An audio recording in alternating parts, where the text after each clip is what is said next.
tournament has gotten a lot of publicity. In particular, Warren Buffett has brought it to the forefront for the average fan. If you can be perfect with your bracket, you get $1 billion. What's your thoughts of that? Well, first of all, the NCAA is, as we all know, is as pure as Caesar's wife. They were in the lawsuit, a friend of the court, whatever they were in New Jersey, when New Jersey voters said we want sports betting, a sports book in Atlantic City. And who's out there? Well, you got your usual suspects, the NFL, the NBA. You can't do this, you can't do that.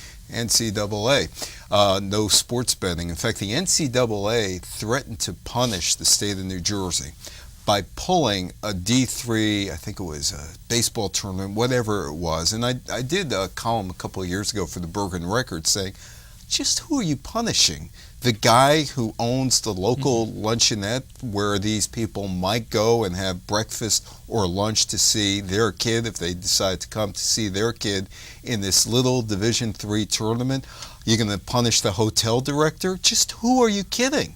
I mean, you don't want it, and all of a sudden, here's Warren Buffett, here's Yahoo, and you got all the brackets, and it's Bracketology and all this other stuff to suck people in to watch games of colleges where they don't even know where they're located, but they could bet on it. And the other thing is we got to watch it in the office. We could watch it on the computer. You know, we could watch it on broadband. You know, we could have a couple of days where we could loaf at work. My feeling is that if I'm an employee or an employer, you aren't loafing at work by watching that stuff on the computer. You're getting shut off. But it's become dress up day, dress up for your favorite team, Final Four and all this other stuff. And it gets to the point where, well, okay, there are games, but who is providing the games? Who's providing your enjoyment? College students who don't get paid, and yet lots of money is coming out of TV coffers to the schools, to the coaches, and of course, yeah, there's money coming from boosters and sponsors, and in some cases, state governments who are paying coaches. They're the highest paid employees in the state of Connecticut, state of New Jersey, state of Iowa, state of Florida. There's something wrong with all of that. It's all only entertainment, and fluff entertainment at that. Yeah. I'm glad you mentioned that, Evan, and viewers can catch your column on the internet. Just look me up. Just look me up. All right, and that column, and my books and all that. Just put search engine, any one you want. But let's keep with that with regards to pay at college athletics. Another good friend of the show, law professor Mark Edelman, pointed out a factoid that, as you just mentioned, 40 out of the 50 states, if we look at their public employees, who's the highest paid, it's not unusual to see a head football coach or a head basketball coach. Or assistant coach right now. You know, we've been talking about, we as a society have been talking about whether players should be paid or not. And a couple of years ago, I was talking at St. Joe's University in Philadelphia, St. Joseph's University in Philadelphia. I was talking to the athletic director who said, yeah, I think we've come up with the stipend we should be giving students. And I've been thinking about this, and I'm going to be writing a column soon about this. You got players here. Why don't you pay them based on TV, based on scale? You know, you got shows like American Idol, which aren't on the level, and you can, if you read through the credits, you'll see it's not on the level because the producers at the end of the show have the right to pick the winner. Allegedly, these contests, sports contests, are TV fillers, and they make allegedly money for CBS or Turner, or they provide promotional spots throughout. Hey, watch 2.5 Men, watch whatever other. I don't watch much TV, so I don't really know what CBS has or doesn't have. But how about paying the players? It's very simple. If somebody's on a TV show and it's on national TV, pay them scale, which is something like $700. So if you're talking about, you got 18 players per team, 15 dress, 18 players per team. So let's even say it's $1,000. It's not that high, but you're talking about $36,000 out of a budget that is committing billions to the NCAA. So pay them, every time they're on TV, pay them as you would a performer. I don't understand it. It's very simple. Without the players, you have no TV show. So let's break it down to it's just a TV show. Okay, so you're talking about national level. Well, how about regionally? Well, regionally, pay them a piece of what you would pay them on the national level. I mean, you look at the Yes Network or in New York or MSG and St. John's. MSG's paying St. John's a rights fee. Mm-hmm. So, take a portion of that rights fee because it's your program. Without the players, you don't have any programming. So take a portion of that fee and pay the players $250 a night, $250 a night. They are a commodity. Mm-hmm. Without them, you have no show. Now, just for viewers to bring them up to speed, what is the current situation with student athletes at the collegiate level? Though most student athletes get some sort of scholarship. In other words, let's say a ball player gets full freight. No, they don't get. They get 88%.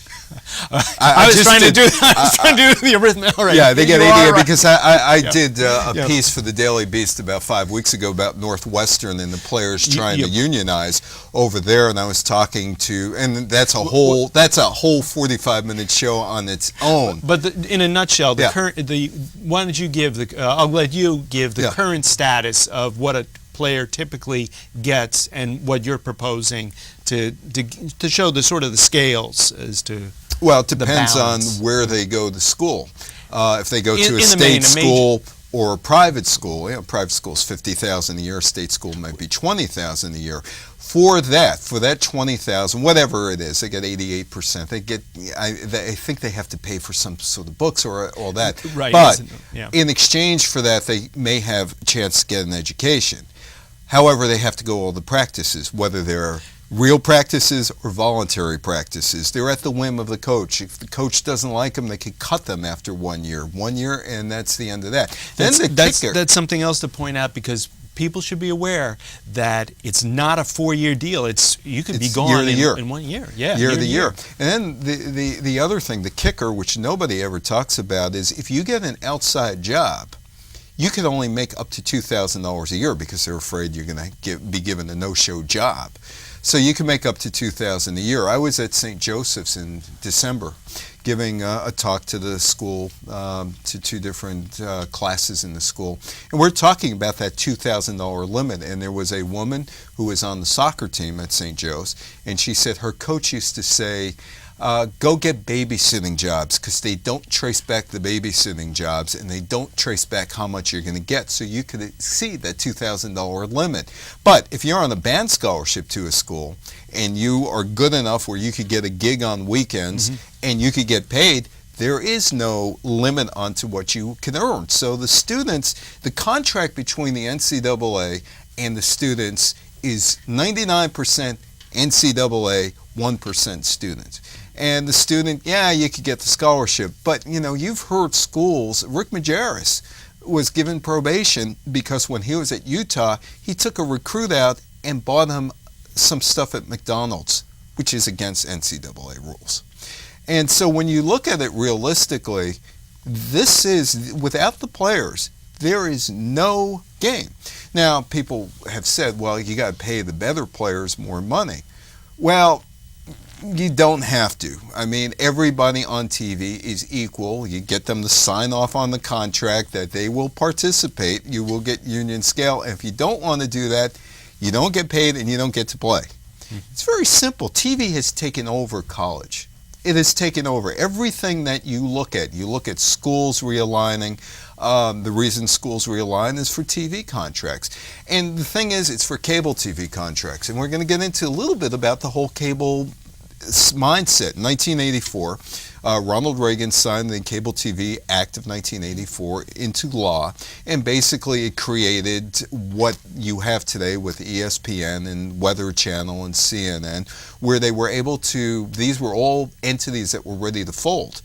And they glommed onto Basic Extended. The NFL Network is not on Basic Extended, and you could see the problems that they have had because they haven't been able to get on there. Basic Extended has 100 million subscribers, and ESPN has got what, they got all the channels, but they got 100 million subscribers, and they're charging over $5 a month. So you figure they're getting, if you look at it, $500 million a month times 12, $6 billion business, all from rights fees. 100% of the people on basic extended are paying for what 2% watch. And a lot of those people never watch those channels.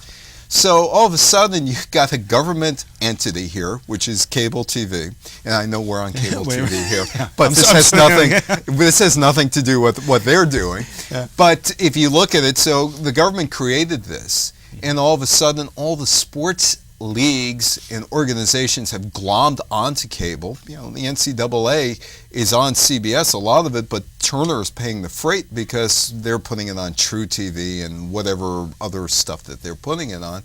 And yet, 95% of the cable subscribers are never going to watch this. So you got that going on. So you got a lot of people contributing to the $1 billion who have no interest, who probably don't even know that they're contributing to this cause. And you got the students who are just mere fodder for the most part. The students come and go. You're rooting for dirty laundry, or you're betting on dirty laundry. But without the body in the dirty laundry, there is no TV production. So why don't you pay the body in the dirty laundry and pay them what somebody gets on American Idol or somebody gets on an average TV show? Because without them, there's no show. Yeah. Let me just put on, as a host I can do this, put on the cable television executive's hat for a moment to reply back to you on the point that you're making, and you get the sir reply on that. We'll throw a little legal terms in there. But when you go to purchase a newspaper, you may be buying it for just the main section, that you're not buying it for the business section or the sports section, but yet you still have to pay that fee for that newspaper. So what we're doing is no different. Well, first of all, it is different because you don't have a choice. You can, in most businesses, if you went to a supermarket, let's bring it, forget the newspaper, let's go to the supermarket, okay? We all go to the supermarket because we all have to eat, okay? Or a grocery store. It doesn't have to be a big volume supermarket. And all of a sudden you're looking, well, I need breakfast, so I just want to buy my breakfast stuff here, and I'll go somewhere else for lunch or dinner, whatever else I need. So you go into the store, and you buy your oatmeal, you buy your orange juice, you buy your milk, you buy your coffee, you buy your pastry, whatever you're buying. And they all of a sudden say, it's all well and good, but you also have to buy DW40 with that. And you also have to buy, in addition to DW40, STP for your car. And you also have to buy a mop, or you can't get the other stuff. And by the way, we're not itemizing what you're paying for everything. So you're going to pay one fee. You have to buy all of the stuff, whether you need STP or not, whether you own a car or not.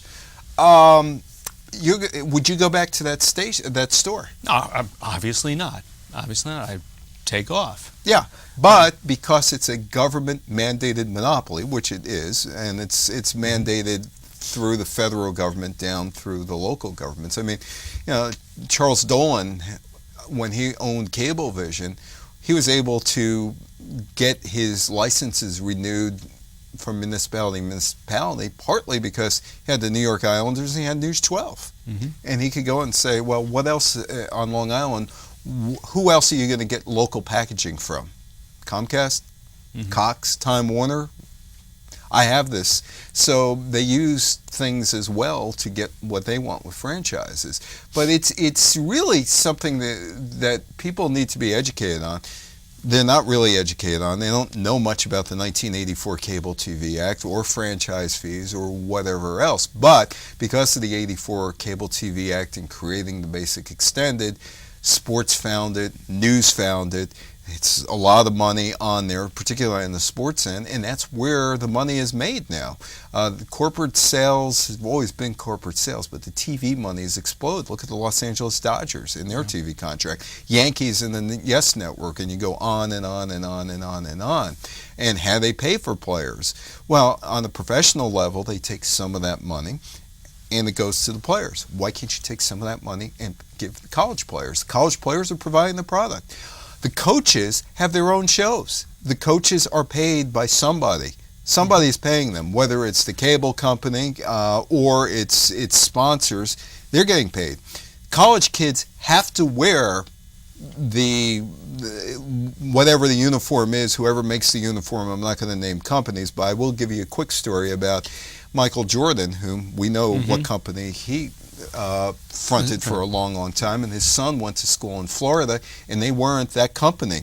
And he got suspended because he refused to wear the sneakers of that company because, and this is one of the stupidest things going, that company kept the Jordan family in fashion for years and years. He's going to school. He doesn't have the right to say, I want to wear my own sneakers. I have to wear the sneakers that a company is paying for. Oh, and by the way, the coach gets paid for it. Yeah.